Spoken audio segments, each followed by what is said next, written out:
Be going over a few different ideas on the election that passed for the presidential election. First of all, we're going to go over why Donald Trump lost. We're going to go over the core ideas of the Republican Party to explain why he lost. We're going to go over the ideas that of what are really core ideas of the country and really the ideas of liberty, and we're going to compare that with obviously the new incoming ideas of Joe Biden and where they fit into the ideas of liberty, and where we're getting definite advantages over Trump, and then obviously where we're getting movement in a positive move toward what the founders were originally intending. Now, first we need to understand is what the core ideas of the Republican Party are. Many people try to point to many different ideas, but basically the ideas are eliminating debt.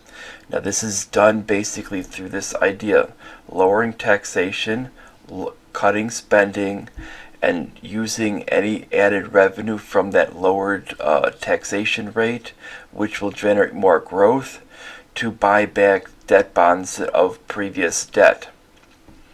Number two is actually cutting regulation.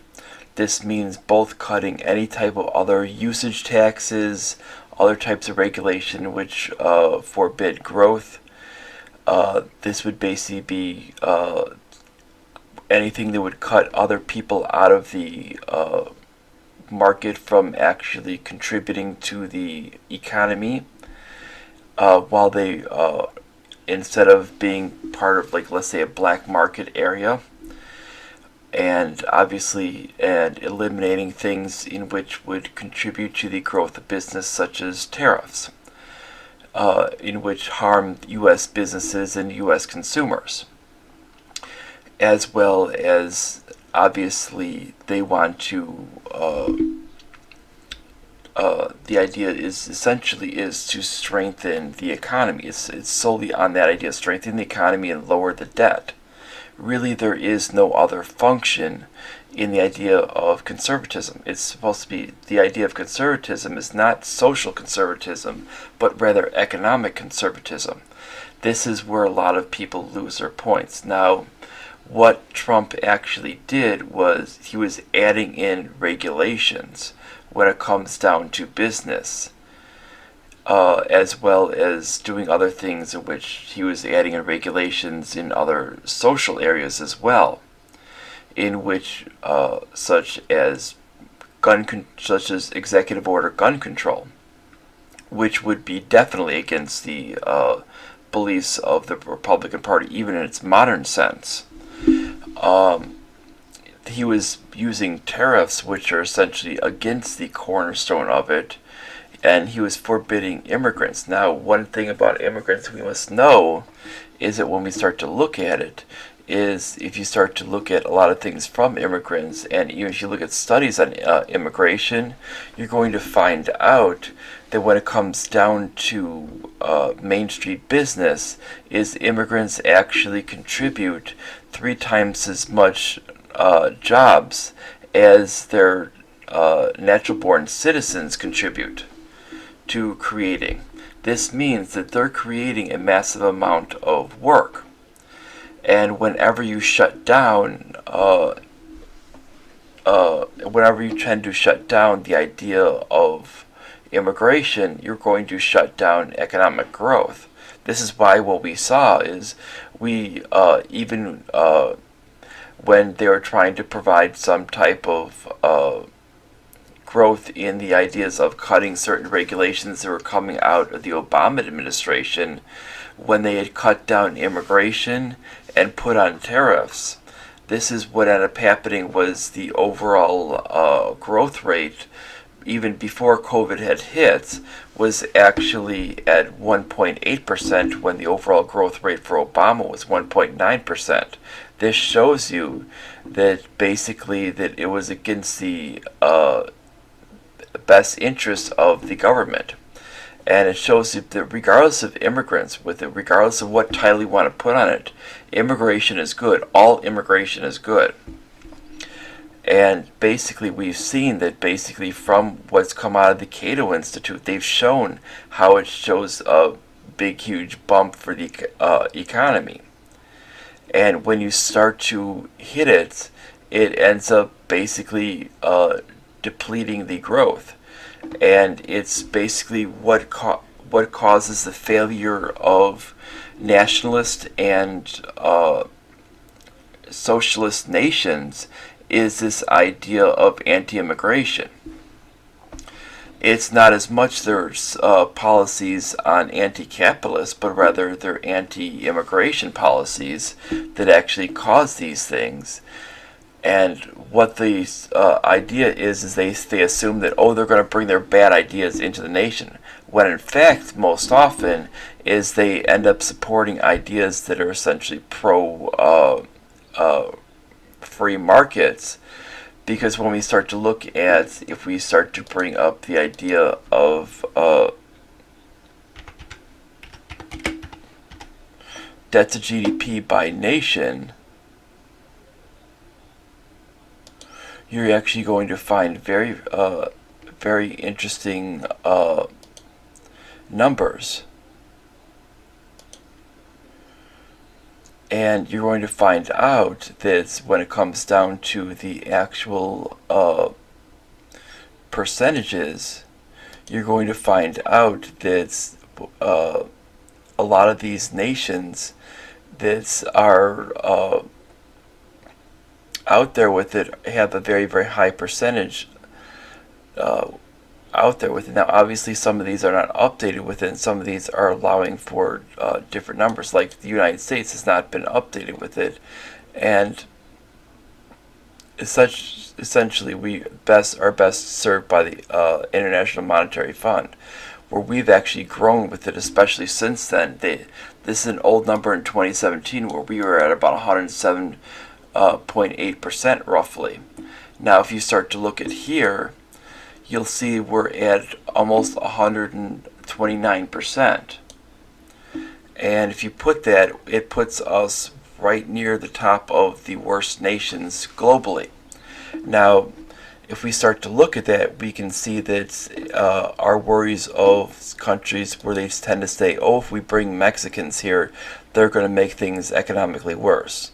Well, if you look at Mexico, regardless of what numbers we take, they're no higher than 54.2%. That's the highest numbers that we have for them. There's other people that complain about Filipinos coming here with it. Their highest numbers, at worst, is about 41.9%. These are people that are basically and especially when Filipinos come here, they're earning nearly 3 times the amount of the average U.S. citizen, the average American-born U.S. citizen. So when they actually come here, they're actually earning far more. When you see those per capita numbers with it, most often those are actually coming in from immigrants that are actually bumping those up of what's actually coming in. That's why when you pop immigrants out, they actually reduce those numbers. Now, when we start to see what's going to happen, is those end up killing a lot of those numbers. Now, so we see that with it, and that's why when we see that the best thing that's going to happen is Stephen Miller is going to be leaving the White House. And it does not matter that if you're a conservative, a progressive, or a libertarian, you should basically be applauding Stephen Miller leaving the White House. And basically, because he's basically come up with his ideas that of things that were completely untrue, and he's the one that's created this whole thing of an exorbitantly cruel White House policy on immigration that had no need to exist to begin with. And he even essentially was the one that created the excuse for immigration to be halted and essentially put all immigration on halt for the excuse of the COVID virus and using high unemployment numbers as the excuse. Meanwhile, that's essentially a political excuse, which should not have been validated in the courts, as that is not an excuse for when it comes down to those powers. He's the one that told Trump that the power of the executive is absolute. This is something in which he does not have any ideas being constitutional whatsoever. And he doesn't believe in the Constitution. And it should be something very, very disturbing when we start to see people like him actually controlling that much in policy when it comes down to it, because immigration policy is very, very wide scoping. And we see that Miller was something in which was going very, very far beyond that. So with him leaving, his policy was essentially damaging to the actual country not only economically, but also socially.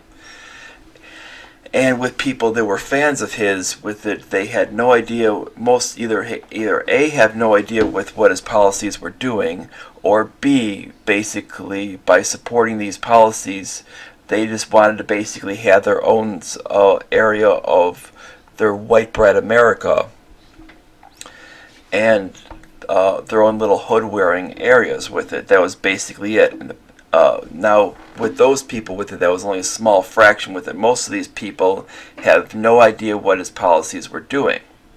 Now, when it comes down to immigration, if we actually start looking at it, we should actually look to the first Supreme Court Justice, John Jay, and look at his opinions. They were actually put together in Federalist Papers 72, in which when he's stating about immigration, he's stating the term migration refers to the actual movement of slaves for trade between one person to another, and stating that that was the actual terminology for the word. Now it's been abused to actually refer to that as immigration. Now, under the current immigration policy, it's actually used under the Commerce Clause. This infers that immigrants are either products or services. And this would essentially be an invalid argument. Now, essentially, you could, from an executive branch decision, they could essentially write a memo eliminating it by essentially stating, by the Commerce Department stating that they have no control over immigration, and immigration is not something that they have any decision over, citing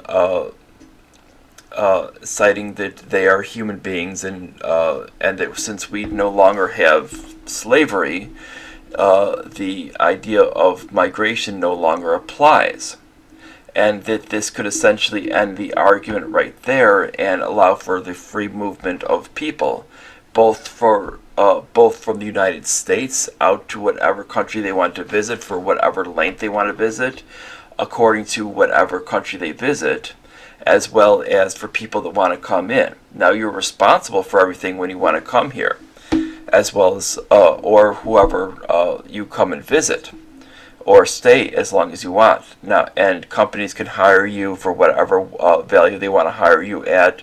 You're treated as no different as a United States citizen. And then, though, you would not have the benefits of citizenship. Citizenship, though, would actually you'd actually have to meet whatever standard at which the State Department determined. That would be a whole different area, and that's the whole different thing that a lot of people lack knowledge in. They don't understand that the idea of immigration and citizenship are completely different areas, and that's why when we start to break down some of these things, we need to understand where we get on on the whole thing with it, why we need to get to being a more liberty-based country and understand these things. There's a lot of misconceptions on a whole different broad thing with it. Like when we come to climate and energy. First thing with this idea, Biden's plan to tackle a climate emergency. First of all, when we start to look at it, the actual thing is there's actually no ideas of any climate emergency. When we start to even look at the actual data, this is basically there is no ideas of any climate emergency, and even if there were, this is not the function of government. He also says he wants to get to eventually to 100% clean energy economy. Now, frankly, this is not really plausible at all, because essentially how energy works is it's always a trade-off, and it says he wants to do this by 2050. Be 100% clean energy economy and net zero emissions no later than 2050. Now, this is not an easy task because you're talking about 30 years. And the fact is when we look at energy, now we have the ability for electricity, for that to be a clean energy. This is called nuclear energy. Now, a lot of people on both sides have rejected this, because you have people on the right that still want to go with coal energy with it because they think it's going to get those people out of those rural areas, get their jobs with it. Meanwhile, those are very, very unsafe jobs. And you get the people on the left who think Homer Simpson is running the nuclear power plant. Now, this is completely erroneous on both sides. What needs to be understood is that nuclear energy is the only clean energy, and countries that actually do run it have actually had great success. Now, you need an actual clean water source to do this, and it actually runs through and actually heats the water. Now, understanding with it is the water that runs off, just like when you're running coal, it ends up heating the water. Now, now when you run it off with it, any type of wildlife within that area with it, due to higher heat temperatures, the wildlife will end up having growth patterns, especially in the water, growth patterns that are a lot faster. You're not going to get any things of weird changes in the way they grow or anything like that, like how people think, because you don't have any nuclear material that's in the water. It's just higher temperature water. It ends up being very, very similar to when you get fish that migrate in from colder waters to warmer waters. They found this, such as, like, if you view like such things as the Wells catfish, there was more areas in colder water areas of Europe, that when it migrated, when they had certain ones that were actually not migrated but rather moved, certain ones that were actually moved for study into areas of Spain with warmer waters, they found that basically they could grow to several times the actual size that they were seeing in the other areas. And this is merely what ends up happening.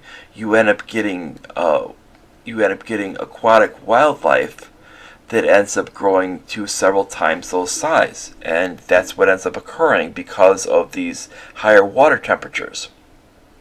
And that's the only thing that will happen because of this.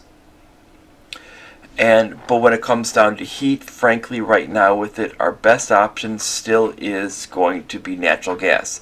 For heat and for cooking purposes, it still is natural gas, because for actual cooking purposes, to use electricity, we would have to use induction, which still eliminates a lot of choices when it comes to cookware.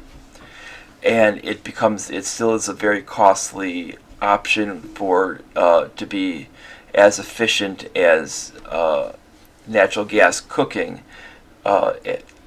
in higher levels.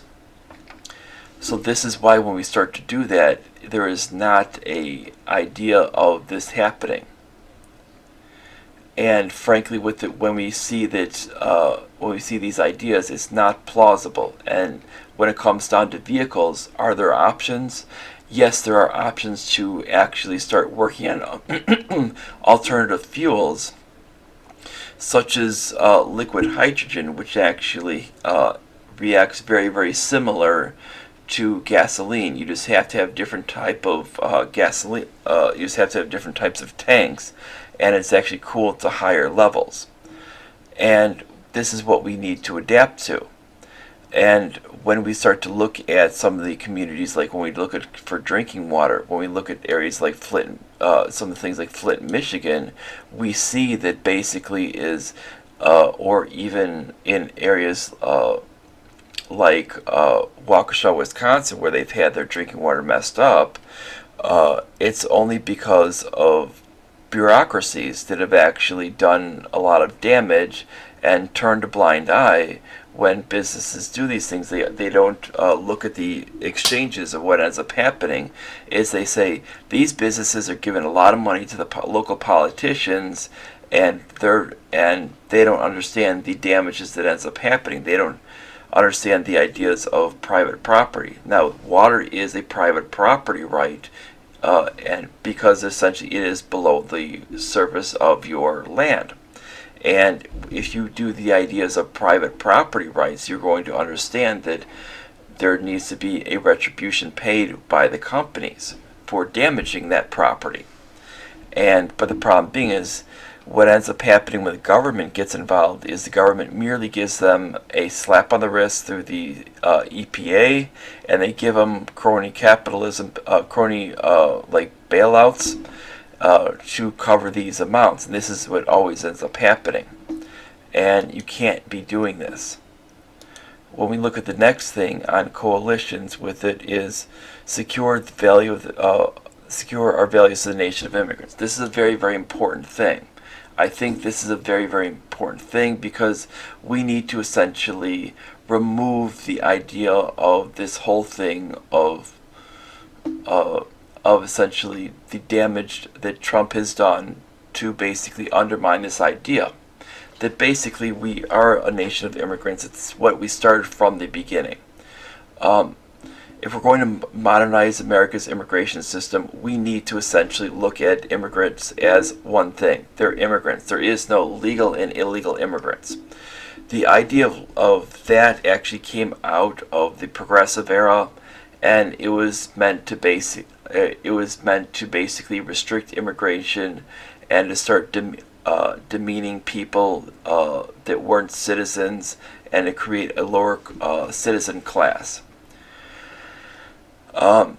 The idea of welcoming immigrants in your communities, reassert America's commitments with asylum seekers and refugees, tackle the root cause of irregular immigration. Now, there is no idea of irregular immigration. They're going to basically what ends up happening with that is when you start stating that you're going to give a bunch of public aid to people that are going to be people that are going to come across. Yeah.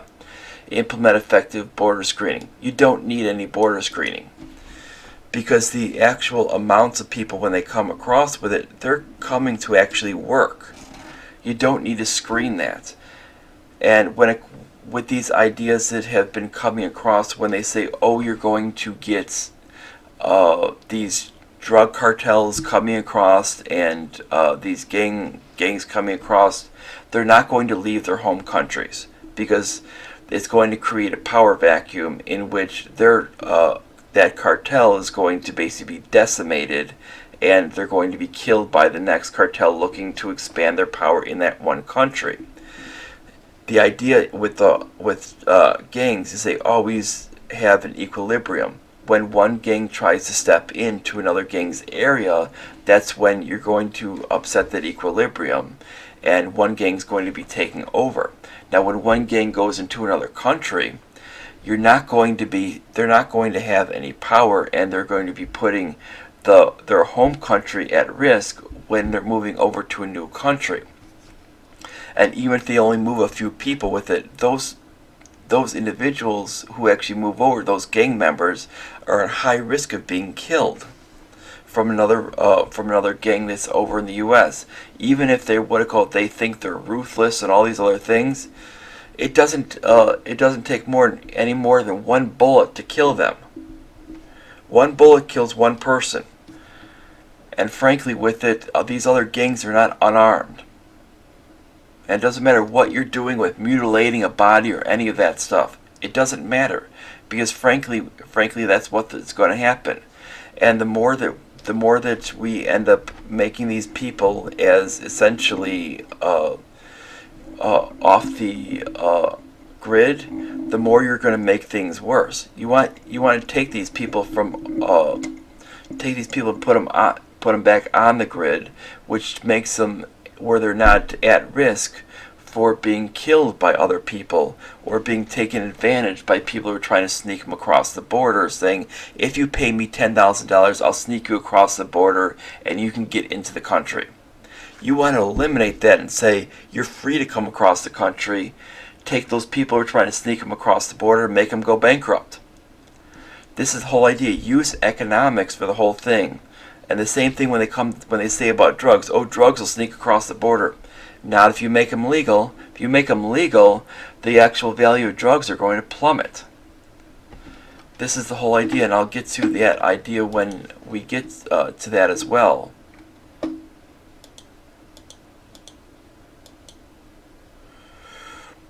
You get the idea to empower and protect women. That's completely garbage. This is just about appealing to the different groups. Strengthened ties with Central America basically it's the idea that basically what Trump did was he essentially tried to overthrow Venezuela, and he's tried to basically use his power to basically influence it. Now, I don't know how Biden thinks he's going to change that, if he thinks he's going to basically work with them as with a friendship rather than trying to overthrow their countries. But if he thinks he's going to basically going to still do a lot of intervening with it, it's not going to get any better. And if he thinks he's going to toss money at the problem with it, it's not going to help out. What he needs to do, this is where when we start looking at other countries, we need to basically, he says, developing a comprehensive $4 billion regional strategy addressing factors driving migration from Central America. The whole thing with it is you just need to get these people get these people back on the grid, where they're actually being viewed as individuals, and let them go wherever they want to go, mobilizing private investment in the region. All you have to do is let the free market move and do its stuff on its own, improving security and the rule of law. This is a bunch of garbage. Basically, all you have to do is just follow the actual Constitution. We do not have control over those other countries. They're going, and all we have to do is say we want essentially a friendly relationship with your country. Addressing economic corruption. That's endemic corruption. That's not our thing. All that's doing is basically forcing things. Prioritizing poverty reduction and economic development. If you want to do that, we essentially need to prioritize the movement of the prioritizing ideas of freedom and free markets. That's the only way you're going to do that. Otherwise, what you're going to be doing is you're going to be wasting a bunch of people's time and wasting money. Advance LGBTQ plus equality. Frankly, with it, what we should be doing with that is go with the idea in which what they've done in Southeast Asia, specifically like the Philippines and Thailand, and basically go with the idea of treating people as individuals and stop trying to force things and leave people the hell alone. The AAPI community, this is another, that's the Asian American Pacific Islander community. Basically stop what it calls, this is the whole idea of stopping this idea of trying to separate people, number one. Number two, that this is another idea of trying to put people within groups and this special interest stuff, and basically going back to that idea on immigration that I stated. Allow the free movement of people. We can move there as long as they allow it, and they can move here as long they can move here. Free movement of people and allow it. The Muslim American community. This is more all that garbage. Strengthen tribal nations. Frankly, treat people like individuals. People with disabilities. Stop basically stop the targeting of people.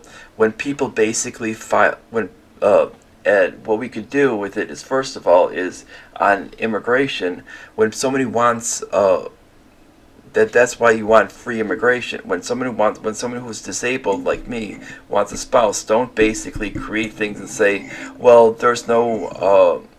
When I filed the first time, they stated that there was no bona fide relationship because I was not able to visit my fiance, and yet I had known her for years, and yet there was no ability to actually sue the government because of the because there is no because of the immunity that government officials have. And this is what ends up happening. So they basically do not allow disabled people to have those rights. And if you want to basically restore those, allow the free movement of individuals. And what they do is with specific countries is they'll state the marriage amounts with it are too high from these countries, so we can't allow the female, specifically like the females, to move from those countries here with it to visit on their own, and because they might marry someone, so they view it as something like that rather than there being an actual interest in those people. Not instead of allowing people to make their own free will decisions. The government has actually put its nose in a lot of decisions it should not be into. Strengthening America's commitment to justice. They want to do that, they need to basically, when it comes down to things, get their nose out. Recovery, renewal, and respect for Puerto Rico. Basically, frankly, at this point, let Puerto Rico be an independent nation. The Indian American community, again, that's more of this. Basically, these special interest groups. Biden's plans for the Latino community, that's another special interest groups. Improved racial economic equity. The only way he can do that is basically tell these communities to stop creating barriers for actual growth. Stop basically trying to generate revenue with your policing. When it comes down to things, leave them alone. Biden's plans for Black America, that really goes in the same idea. Strengthening rural America. Basically, you just need more business to come in there. The Catholic community. These are the Jewish community, the Arab American community. These are basic things when it comes down to it that needs to be done. COVID-19. All that needs to basically happen with COVID-19 is very simple. You need to have the businesses be able to do what they need to do. You need to essentially convince each of the states to remove their actual business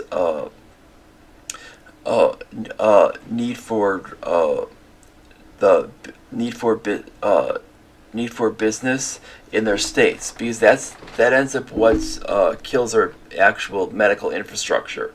Now, I don't know if we're the only country that has this for this certificate of need, but this is something in which has put us at severe risk.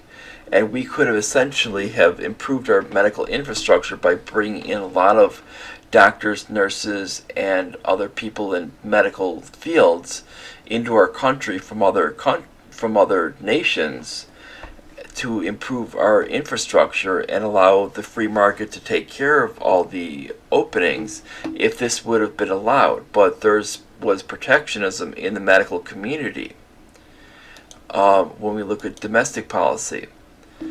End our gun violence epidemic. There is no gun violence epidemic. Actually, if you look at gun violence, frankly, you can actually see it's actually gone down.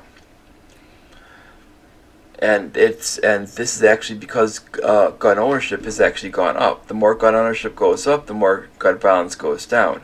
What is actually the problem is actually a issue of personal responsibility. And this is really what's happening, and it's only in certain areas with it where they're basically being told not to be personally responsible. And it's the more you find public aid distributed to people who are able-bodied people, the more you're going to find this.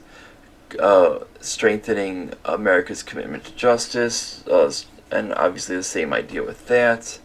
Education. Support educators and students. The best way to do that, you need to take advantage of what's happening right now, and you need strengthening caregivers and education workforce safely, and with support students beyond high school, students and young and plans for students and young Americans. For all of these, you need to basically take what blessing that the COVID has given you, and actually take advantage of this whole thing, and go to distance learning. Distance learning is something in which we can actually take advantage of something with it. We don't need as many teachers as we've actually have. We don't need, and we need to stop treating having these teachers act as babysitters. We only need them to actually teach. We don't need FaceTime with these things. Frankly, with it, when it comes down to education, even with online education, we need a reform on that. Basically, we need discussions between the students to happen in a message board forum. We need your quizzes to happen. We need other tests to happen. We need homework and papers to be handed in to the teachers. Teachers to be interacted through, if they need, through phone calls. Through, if they need to, they can do a video. They can request a video chat. But through email, and to have other options when it comes down to personnel and software-based things to aid them in their things, such as things to help them with papers and such, that'll help with correction of papers of how things have worked. Now, when I was at what is now called University of Arizona Global Campus, in which I received both a bachelor's in history with a specialization in government, in which I got a 3.3 GPA, as well as a master's in public administration, which I got a 3.83 GPA, and graduating with honors with that one. When we see that, we can actually see that that's something in which we can actually use their system like that to actually, and that's what they do, to actually advance their students, and they actually have a real good system that actually works for their students. And even though that is college, it can work for high school, it can work for grade school as well. You don't need these systems like this to be going down and treating these kids like babies.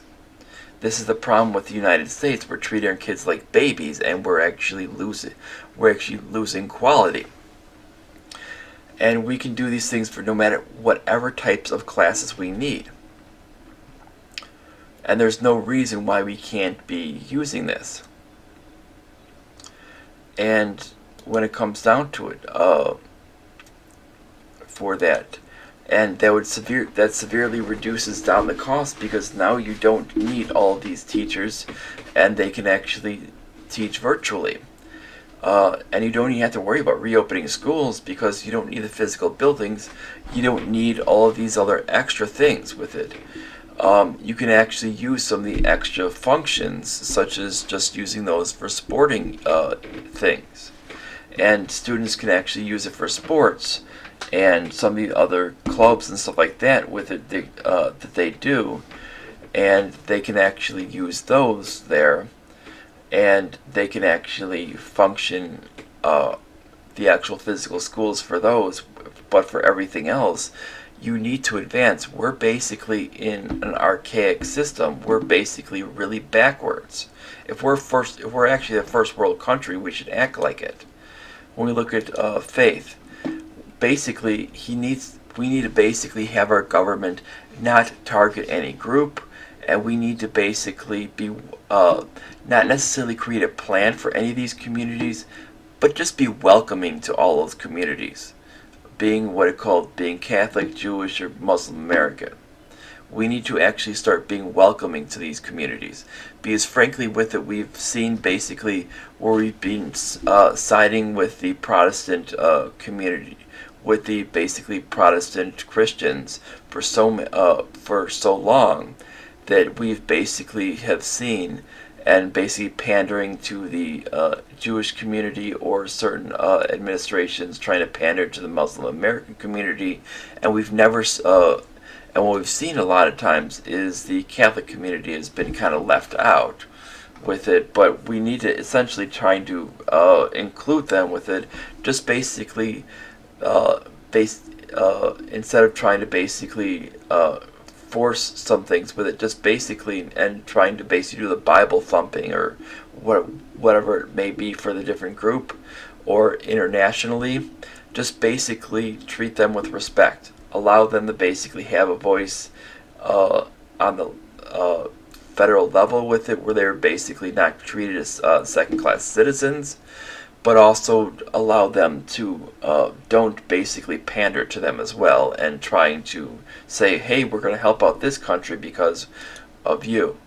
Foreign policy. Frankly with it is, when it comes down to that, the only thing in foreign policy we should be doing is leaving other nations alone. This is something in which it's not going to be expected under Biden with it. This is not something in which, when it comes down to Biden's plan with it, don't expect much of a change there. With it, you're going to still see a lot of intervention. With it, you might not see the types of intervention with it and the types of harassment under it, but you're still going to see the same amount of intervention when it comes down to that. You're probably benefits you're probably going to see is, you're probably going to see things like getting back into the Iran nuclear deal, which out of anything was the big positive thing of the Obama administration, which is a positive with it. They don't mention it here, but it's basically going to be a positive there. He has this idea of restore American leadership abroad, which is basically more intervention. Basically, you're going to see basically going back to the idea of more neutral immigration policies, which is a positive, but beyond that is going to be basically same old stuff we've seen in the past. Healthcare is basically more the idea of more intervention when it comes down to healthcare, which is going to make healthcare more expensive. Jobs in the economy. Basically, his idea is still, in many cases, more government intervention with it, to be union first. His whole idea of quote-unquote investment when it comes down to things, invest in our infrastructures, invest in small business, which basically means more government spending when it comes down to these things. And it's basically a lot more money. Ensure the future is made in America, which basically means, but he's going to do it a little bit different than what Trump is. His idea is to use subsidies rather than punishment, which is a little bit different. That's his idea with it. Well, so instead of basically punishing the consumer and the business for daring to basically make your own free will decisions, his idea is to essentially subsidize the companies, which is, I mean, it depends on how we're actually viewing it. Are we going to essentially are essentially going to punish people now or punish people in the future. And that's basically it of how these things work. But Trump did do the same thing of the idea of subsidies. He's just going to really ramp it up. His idea of tax policy is essentially just rework it to where there's not as much the idea of as many giveaways for from what I've seen from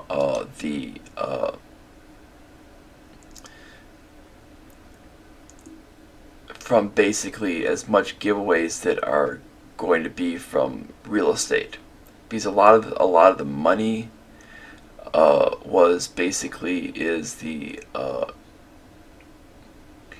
real estate's numbers. When it comes out, he basically goes on the idea of Trump's tax plan with it, which Trump's tax plan was still kind of garbage overall, because he could have cut it far more.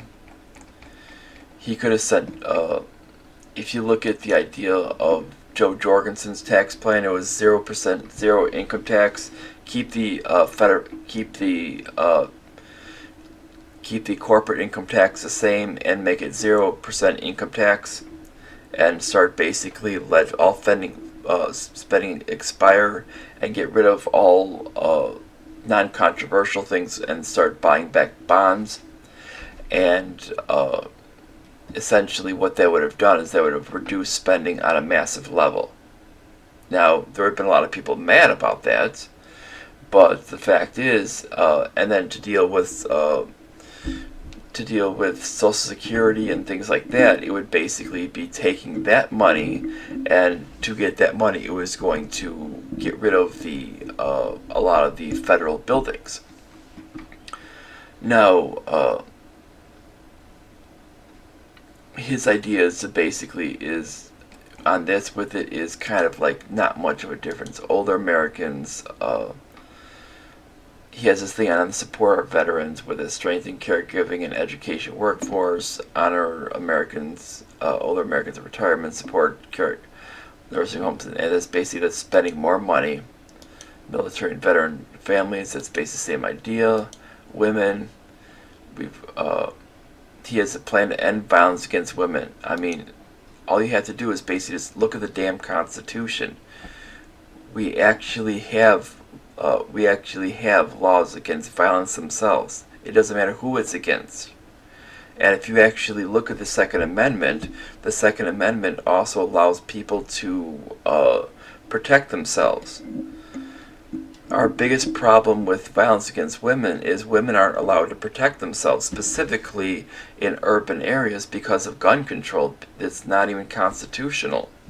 If you eliminate that, you're going to have a lot of solutions to it. And specifically when they go against these so-called assault rifles, they're merely low-profile rifles that are easier for the disabled, the smaller in stature, and women.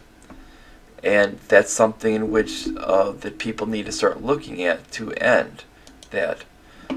And that's basically when we start looking at the overall benefits we're going to see on Biden is basically we're going to start seeing that he's pretty much, when we start to see the difference, I think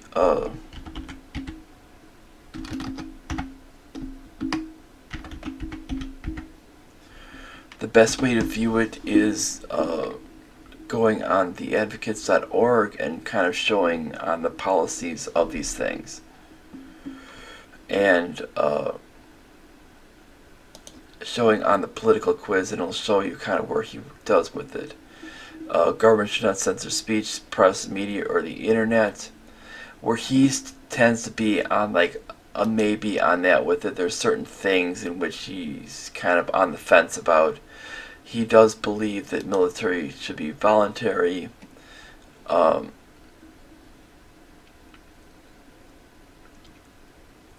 There should be no laws regarding sex between consenting adults. He's kind of, there are certain things in which he's on the fence on that. Repeal laws prohibiting adult possession and use of drugs, he believes he's gone over to at least rehabilitation. So he's kind of got a maybe. Government should not target, detain, deport, or undocumented workers. He does at least agree on that. Taxpayers should not be responsible for student loan debt. He disagrees on that. Government should not be responsible for providing health care. He disagrees on that. Let people control their own retirement. He disagrees on that. Replace government welfare with private charity. He disagrees on that, and he disagrees on spending. Then when you start to look at the results, you're going to see that he is kind of on the progressive side, but more toward the idea of moderate with it. When we were looking at the idea of Trump, we were seeing that he ended up being in the authoritarian camp. So we're getting a guy that's on the progressive side with it, in the progressive camp, not necessarily going to be on the within authoritarian. So we're getting away from that, which is definitely a plus on that. Now, there are certain things in which he might adopt with on the economic side that he might be willing to go with it, which is why he's usually considered kind of moderate. And he might be willing to move on certain things. That's why when we start to view this with it is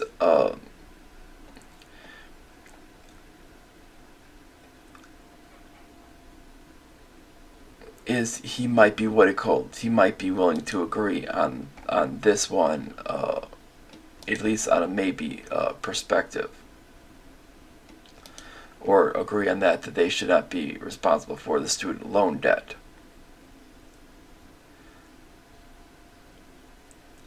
He's usually eyeing like on a maybe with it because he does not want to go necessarily to a full out thing with it. I guess we can go with that.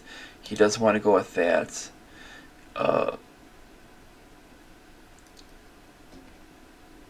He does not necessarily want to go with that. He does not necessarily want to go with that. So if we look at overall,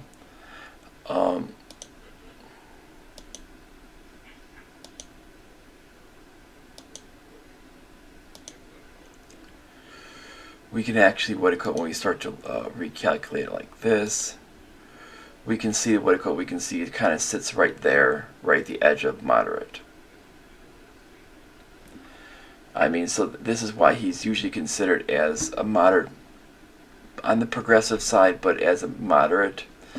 And when we see Trump, it's really Trump was essentially an authoritarian in that thing with it. Not necessarily on Trump himself, but when we but it was really Trump and because Trump, when we start to view his platform, is really Trump was actually a product of his advisors, because Trump really was, when he came out, was really just pumping a bunch of slogans. You know, the Make America Great Again, Build the Wall,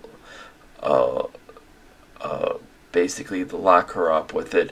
It was, and then when anybody would actually press him on actual details of anything, they would basically, he would, specifically other candidates like a Rand Paul or something, he would basically go to personal attacks on the other person, and he would never actually talk about the issues.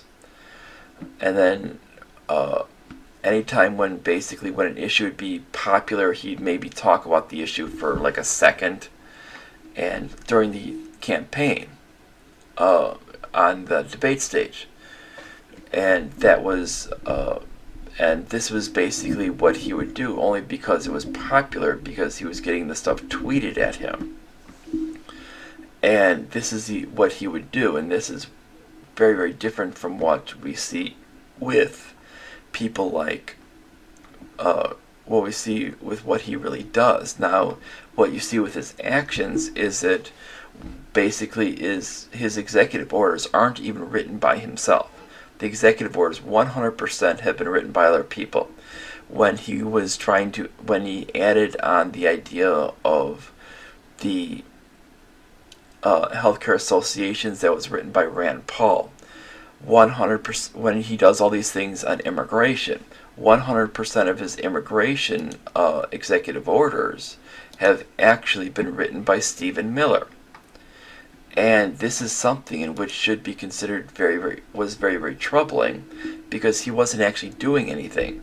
He would tweet a lot and he would complain about the media, but he wouldn't actually do any actions himself. He would golf and talk to other politicians, and then when it was coming down to actually doing things such as cutting the debt, he would never cut the debt.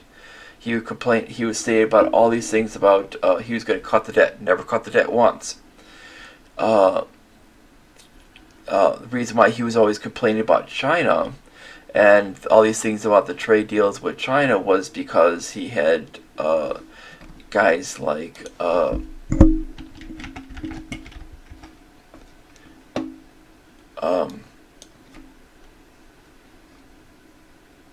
was because of Peter Navarro.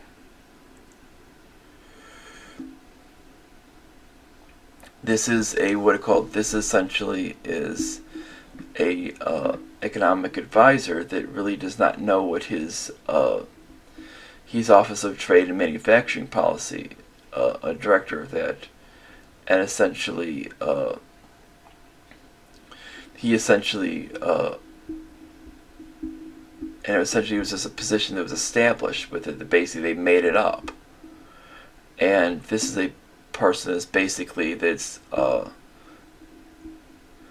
person that's the idea of setting high tariffs, basically that does not believe that individuals trade with each other, and he does not believe in any of these things. I mean, you're talking was a lifelong Democrat, really.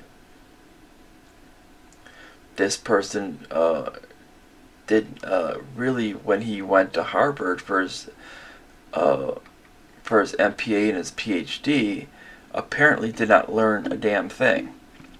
He did not learn anything. He went to Tufts before that for his bachelor's, and apparently did not learn anything about economics. Now, this is basically what he had there. And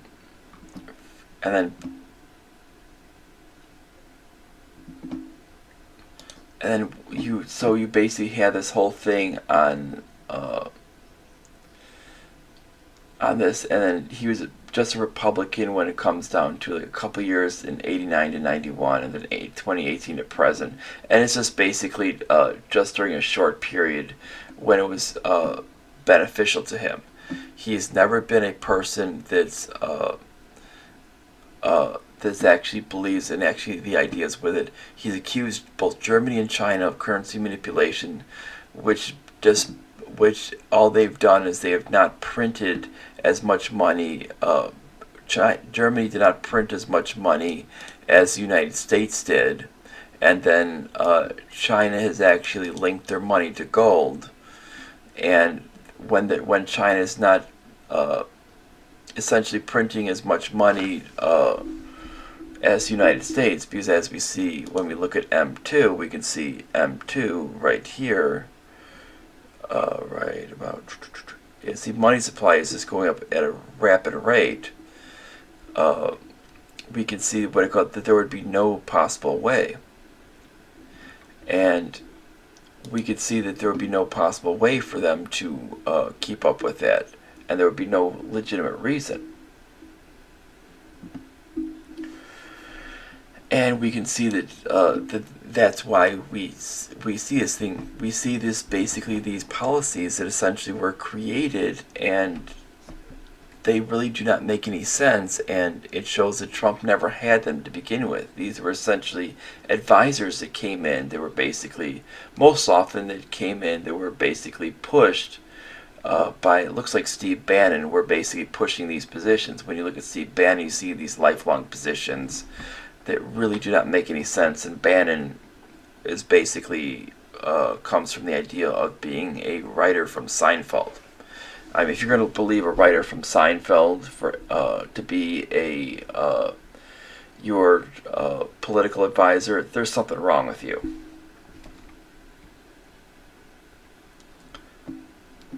I mean, that's not exactly a good source.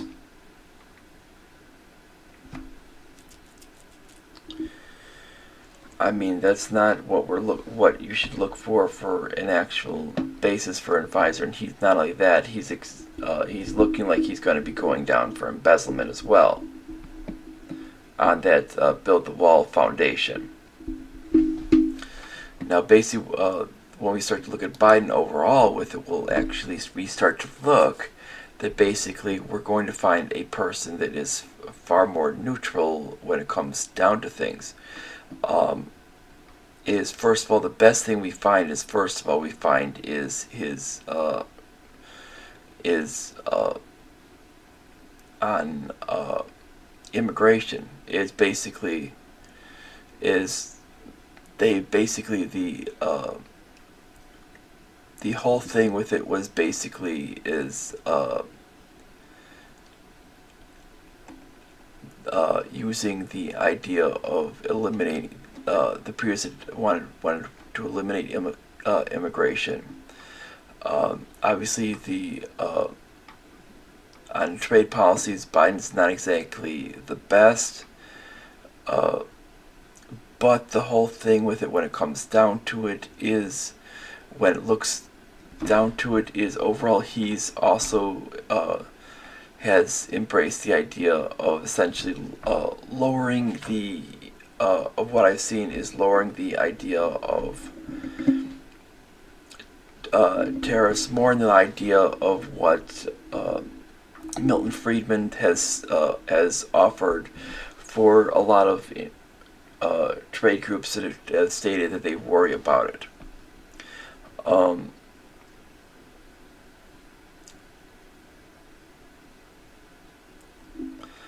We've seen that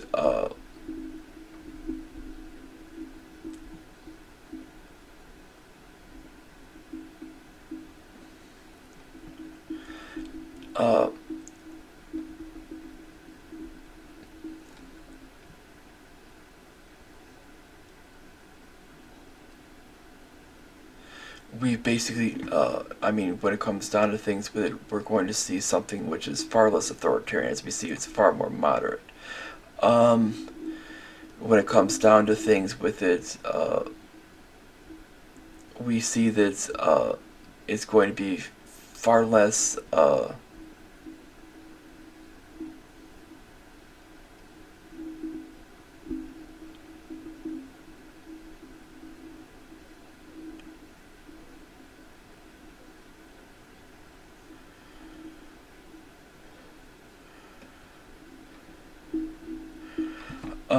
It's likely that he's looking more in the ideas of trying to restrict some of these things that he's done.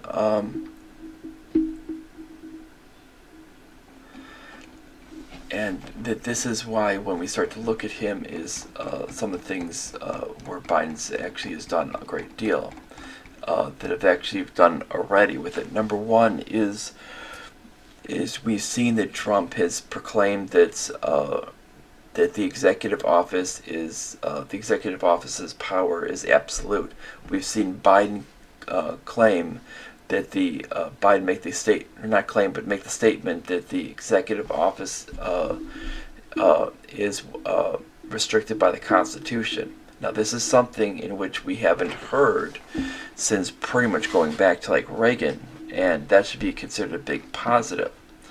And this is something which any type of liberty-loving person, with it regardless of party, should actually love.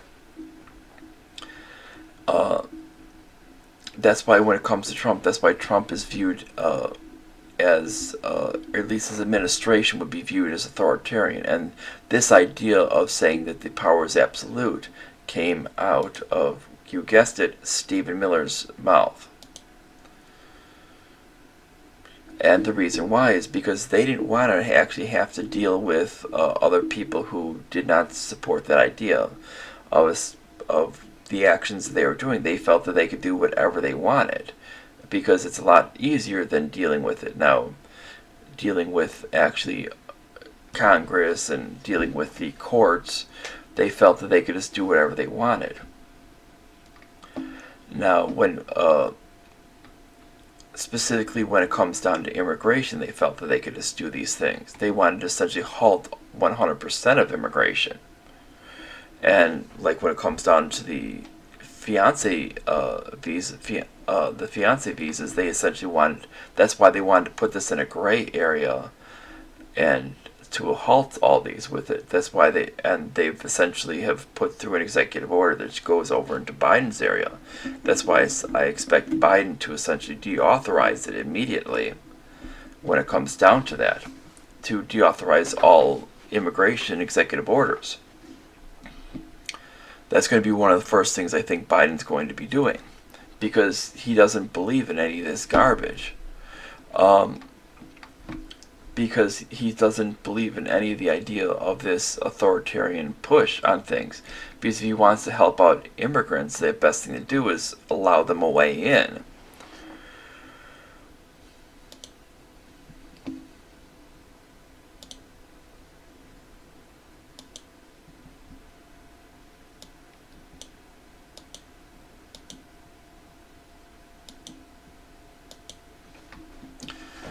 And that this is something in which that would be a positive. So when we see with it, we see that at least in the current state, he believes that there are limitations in what he can do from the executive office. Now this is a big positive, especially over what Trump felt. Trump felt that the office had no limitations, and this is what came out of his mouth. We see that Biden says that the Constitution limits it. We see that that Biden also states that the power comes from the people, whereas Trump has always stated that the power of the executive is absolute. If the power of the executive is absolute, he's stating that it does not come from the people. It basically comes from the power of the basic power of the office, similar to such of the thing as a king. And regardless of if this is something of his own ideas or if it's something of his advisors, it doesn't matter. If you elect someone like that with it, you're essentially electing an authoritarian. Even if he wants to play one in front of the camera, it still is the idea of wanting to play one and acting as one. And because you're basically anything you sign is basically an action of those who believe in ultimate authority over the people. This is why when he's tried to do things such as basically when he felt that he could shut down economies, and he's even felt that he can shut down certain states, and he's even came up with the idea of wanting to. This has even been supported with people like Miller, wanting to essentially use the military to rerun elections in swing states, in the states that he lost. And that would be martial law. And this is something in which we found, I don't know if it's Trump losing his mind or what is on that with it, or if this is just ideas that are being pushed by some of these conspiracy theorists that he's agreeing with and Miller. But this is basically what has happened. And it's basically what you're going to get when you end up putting in a person who essentially doesn't have a platform and doesn't actually believe in it. Now, obviously, he came in with the idea, he was coming in stating things that were far more peaceful than Hillary Clinton. That's why he beat Hillary Clinton. But he did not stick to any of them. His ideas were basically just keeping up with these authoritarian ideas. That's why Biden beat him. People essentially wanted to take an eraser to it. And basically stating that he lost for some other reason was insane. This is why when people start to say, well, where is Trump on liberty? Well, Trump is horribly on liberty. And liberty is not going to be won or lost, was not won or lost on this election.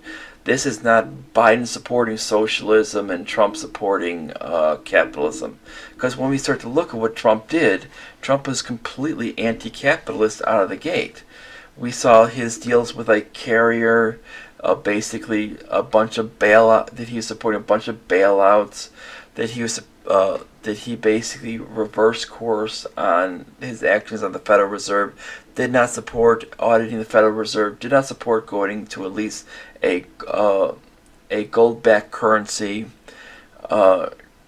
did not support any of that, supported basically more quantitative easing, wanted the Federal Reserve to lower the interest rates to basically bump up the stock market, and that this is what we are getting on it.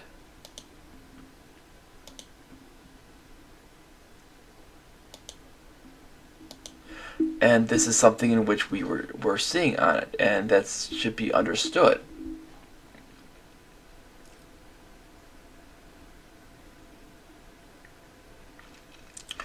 And we need to understand that he was not going to do that. When we start to look at him, we can actually see that the fact is he does not believe that the government should not censor speech, press, media, and the internet. He completely disagrees with that.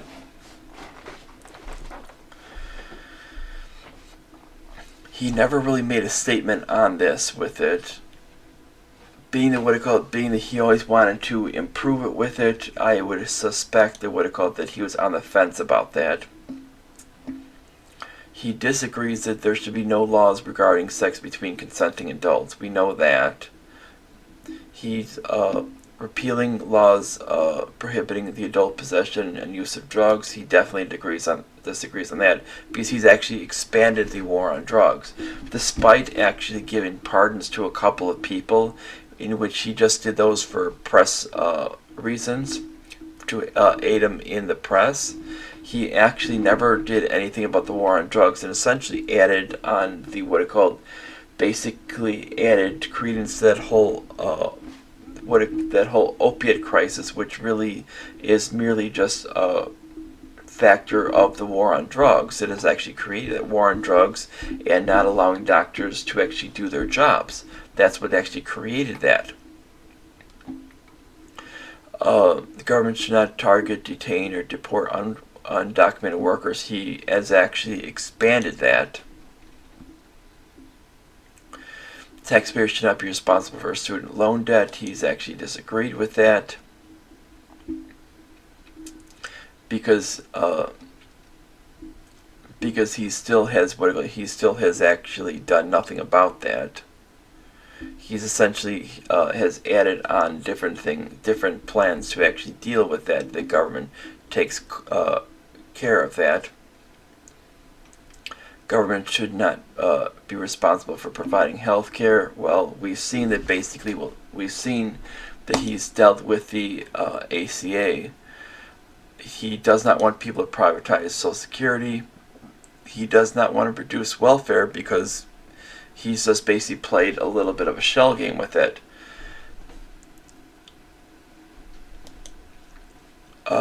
Cut taxes and government spending by 50% or more. He does not believe in cut spending.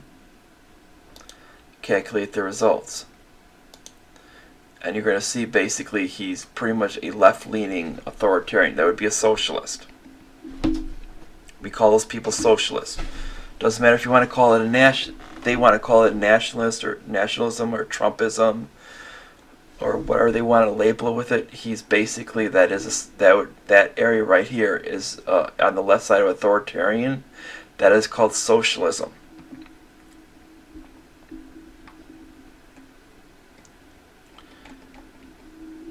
That's basically what it is. And it's not much of a surprise, because when you look in history, we actually see very, very similar things that have actually took place in America when we actually saw the progressive era. These were essentially left-wing people that were authoritarians. These progressives were left-wingers. It wasn't as the progressives are now, which are far more moderate. Even the socialists of today with it are essentially they don't even fully believe in socialism, except for really Bernie Sanders. With the exception of Bernie Sanders, most the rest of them do not believe in this massive government force. They're real mild when it comes to that. They're just a little bit more of an extreme type of progressive. They might go a little closer to the authoritarian level with it, but they're not really authoritarian. They might be a mild authoritarian, but that's about it. That's why when they see people like Trump, they get appalled by that with it, even though he's doing things very similar to him. But when we see people like Josh Hawley, who would be considered that same idea as Trump, he's completely agreeing on many areas as Bernie Sanders. That's why you find nationalists and socialists completely agreeing with one another. And that's why when you go to someone like a Joe Biden is going to be completely far from them. Joe Biden's going to be in this progressive to moderate area, this area right here, whereas Trump is way down here in an authoritarian thing. Obviously, we have a lot of area to go to be libertarian with it, but I think in one election, we move quite a bit. Now, can we move back toward the authoritarian, specifically if he gets pushed by Kamala Harris? Yes, we can. But the fact is I think we moved quite a bit in one election, and specifically with what we had for the last two presidents, I think we actually moved back quite a bit, to going quite a bit in that direction, and I think that's actually considered a positive in the areas of liberty. Now, people might want to say, "Oh, but we want liberty now with it." But the fact is you're not going to, especially after what we've dealt with over 4 years, you're probably not going to get it right now. Well, ideally, we wanted Joe Jorgensen. You're probably not going to get that right now with it because people are saying people were so worried about the expansive executive. Now, if Joe Biden can actually stick to saying the executive is limited in its power, if he can do that for at least 4 years, then it makes a more liberty-minded person more likely. Now, are you going to find people out of both parties that are going to try to push more authoritarian stuff? Probably with it, but if we're able to see a positive trend. Now, if people see Joe Biden doing that during the 4 years, and people are very happy with that, they'll either A, re-elect Joe Biden, or B, they're going to, if they want to elect a conservative to win would have to adopt the ideas in which are going to be more toward a libertarian thing. They essentially need to be more liberty-minded. They can't be more authoritarian. You can't go in the idea of being this strongman leader and believe in an ultimate power executive when people are getting happier when you get more power for the individual. The more power the individual gets with it, if they get happier with those results, that's going to be a positive. Now, it depends on what ends up happening with this. If Biden sticks to the idea of a limiting power of the executive, that's going to do a lot of things, and that's going to do a lot of things in the long run. And I'm basically going to be cutting it right here with it because of the video length. We're at about 118 and change, and that's about it. And bye, everyone.